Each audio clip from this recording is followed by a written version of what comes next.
Okey, bola pozitsiyasi bilan kattalar pozitsiyasidagi farqlardan biri kattalar o'zlarining shaxsiy chegaralarini himoya qila olishlarida. Nafaqat o'z mustaqil fikrlariga ega, o'z hayotlariga va amallariga mas'uliyatni zimmalariga olishadi, balki o'z shaxsiy chegaralarini ham hurmat qilishadi. Ya'ni o'z manfaatlarini himoya qila olishadi, o'zlariga turib bera olishadi va kerak bo'lganda yo'q deya olishadi. Mana bu ayni kerak payti yo'q deya olish bu aynan kattalar yetuklar pozitsiyasining juda ham yorqin ko'rinishlaridan biri.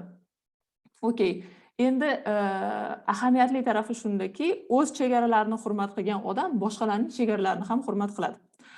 O'zining chegaralarini hurmat qilmaydigan, o'zi hurmat qilmaydigan, boshqalarga ham hurmat qilmasliklariga, buzishlariga yo'l qo'yib beradigan odam boshqalarning chegaralarini ham bemalol buzadi. Endi keling qarab chiqamiz qanaqa chegaralar bor. Jismoniy chegaralar bor, emotsional chegaralar bor, vaqtli chegaralar bor, intellektual chegaralar bor, genderli chegaralar bor. Bularni jinsiy chegaralar desak ham bo'ladi. Bular haqida hozir batafsil gaplashib o'tamiz. Okey, yana bir marta eslatib o'taman. Demak, jismoniy, emotsional, moddiy, intellektual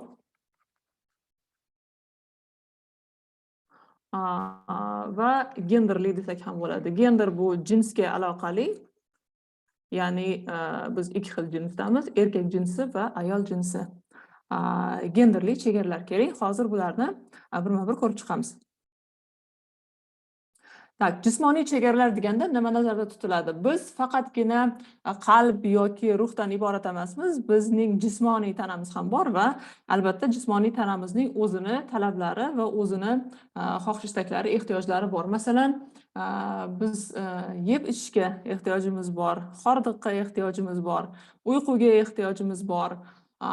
Bundan tashqari dam olishga va hokazo. Agar jismoniy chegaralar mustahkam bo'lsa, demak siz o'zingizning tanangizga beruxsat tajovuzga ruxsat bermaysiz. Bundan tashqari, yuqorida ko'rib chiqqanimizdek, tanamizni ehtiyojlarini, ya'ni aytdik, yeb ichishga ehtiyojimiz bor dedik. Uyqu,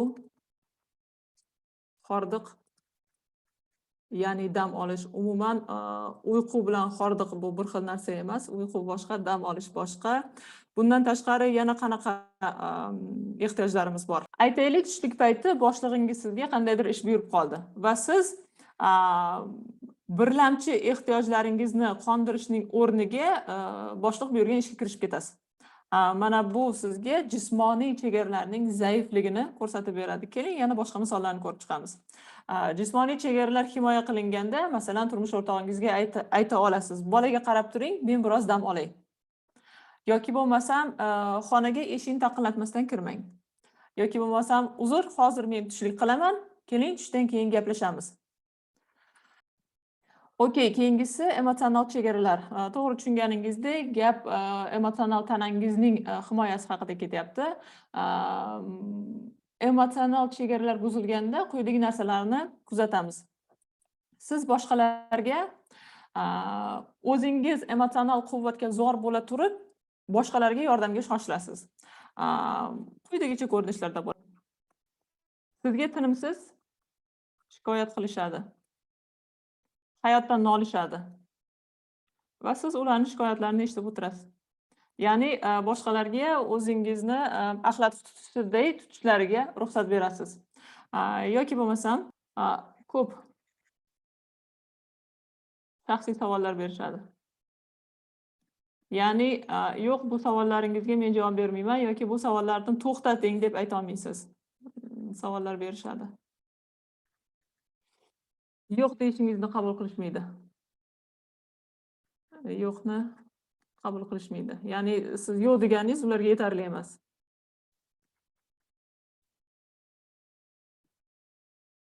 Emotsional chegaralar mustahkam bo'lmaganda mana bu bo'lim, ya'ni tanqid juda ham ko'p bo'ladi. Endi bu yerda bilishimiz kerak bo'lgan narsa tanqid ikki xil bo'ladi. Konstruktiv yoki destruktiv. Konstruktiv tanqid o'zi construction so'zidan, ya'ni qurilish so'zidan olingan bo'lib, sizning biror bir kamchiligingizga ishora, agar mana shu kamchilikni to'g'rilab, shu tanqiddan to'g'ri foydalanadigan bo'lsangiz, bu sizni keyingi darajaga chiqaradigan tanqid bo'ladi. Endi destruktiv tanqid qanaqa bo'ladi? Destruktiv tanqid shaxsiyatga bag'ishlangan bo'ladi va bu bilan tanqid qilayotgan odam sizning shaxsingizga tegishga harakat qiladi. Bunday odamlar ich ishlaridan juda baxtsiz odamlar aslida. Ular o'zlari hayotlari og'riqqa to'la va mana shu og'riqni boshqalar ham his etishlarini xohlashadi. Okey, bu demak emotsional chegaralar haqida. Endi emotsional chegaralar mustahkam bo'lganda qanday yo'l tutiladi yoki qanday gapira oladi chegaralari himoyalangan odam? Masalan, men sizni tushundim, lekin afsuski hozir sizda emotsional quvvatlashga resursim yo'q. Ya'ni dugona telefon qilganda aytasiz, sizni tushundim, lekin hozir sizni podдержка qilishga quvvatim yoki resursim yo'q. Yoki tushunaman, ichingizdagini aytmasangiz tura olmaysiz, lekin meni buni bilishga ehtiyojim yo'q. Yoki tanqid uchun rahmat, uni ustida uxlab turaman. Bu inglizcha ibora. Uxlab turaman, inglizlar biror narsani o'ylab ko'raman, fikr yuritib ko'raman demoqchi bo'lishsa, I'll sleep over it deyshadi. Ya'ni uni ustida uxlab turaman. Demak, tanqid sizga yoqadigan bo'lsa, aytishingiz mumkin. Tanqid uchun rahmat, uni ustida uxlab turaman. Yoki yoqmaydigan bo'lsa, uning ustida uxlab turaman deb o'ylamayman deyishingiz mumkin. Okey. Keyingisi, demak, vaqtli chegaralar.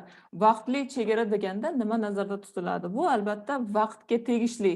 Vaqt bu eng qimmat resurs. Vaqt eng qimmat resurs. Bu hamma narsani topsa bo'ladi, lekin vaqtni topsa bo'lmaydi.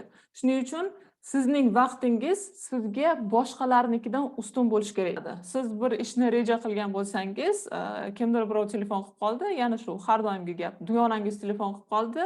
Uzr, hozir sizni eshita olmayman, bitta ishni ustida turibman. Keling, mana shu suhbatimizni keyinroqqa qoldiramiz. Yoki bo'lmasam, siz aytaylik yordamchi kasb egasisiz, psixologsiz, trenersiz, konsultantsiz va shunday mijozlar bor, soatlab chaynaladigan.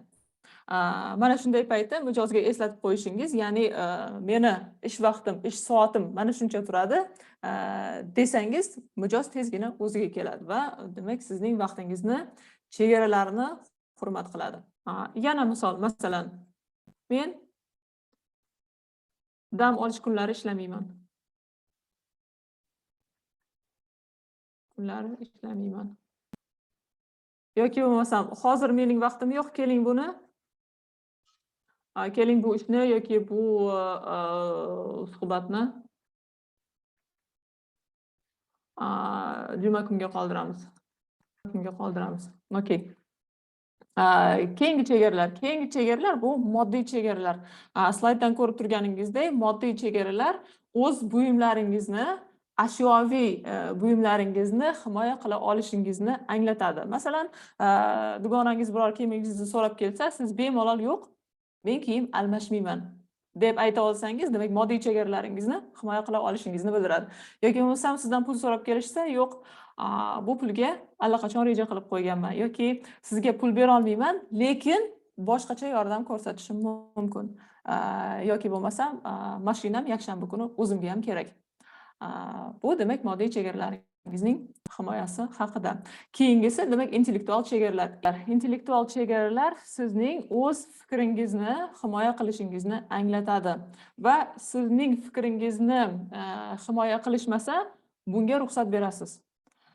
Umuman intellektual chegaralari himoya qilingan odamlarning ajralib turadigan qismi ham mana shunday. Ular o'zlarining fikrlarini boshqalarga singdirishga harakat qilishmaydi va boshqalar ham o'z mustaqil fikrlariga ega va shunday fikrga ega bo'lishga haqlari, huquqlari bor deb boshqalarning huquqlarini ham tan olishadi.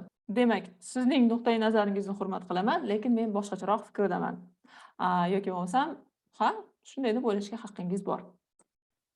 Endi genderlik chegaralar deganda jinsiy chegaralar nazarda tutiladi. Ya'ni ayollarga xos bo'lgan xususiyatlar bor, faqat erkaklarga xos bo'lgan xususiyatlar bor va har ikkala jins egasi ham demak o'z chegaralarini himoya qila olish qobiliyatida bo'lishlari kerak. Okey. Shu paytgacha demak chegaralarni ko'rib chiqdik. Chegaralar himoya qilinganda qanday ko'rinishga ega bo'lishini bilib chiqdik. Endigi slaydlarda xo'p, shu chegaralarni qanday himoya qilamiz? Mana shularning texnikalarini ko'rib chiqamiz. Okey.